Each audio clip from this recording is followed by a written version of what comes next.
everyone, my name is Claudia and this video animation is part of my university project for Applied Graphics module. The animation shows a daily life of one of the seagulls living in Aberystwyth. In the first part of my animation, Seagull is floating on the water. The point of that was showing that we can meet them everywhere as well as in their natural habitat. Next, hungry seagull is looking for food. Everybody living in the town knows the situation when seagulls tend to take off trash from bins or make holes in bin bags, which are waiting to be collected by collectors early in the morning.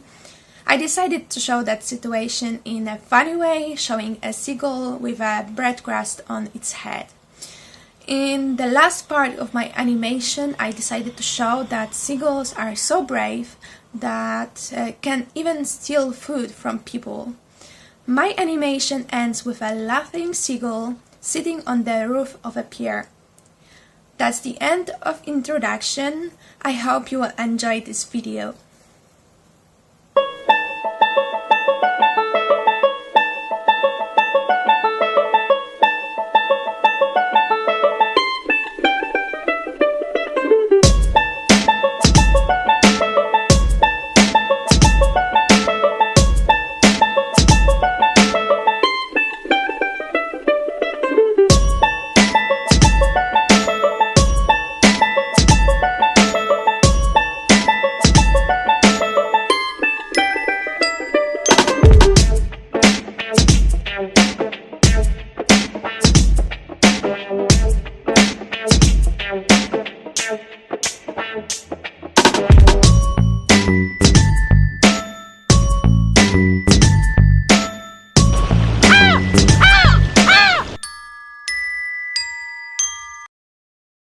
That was my animation. Thanks for watching.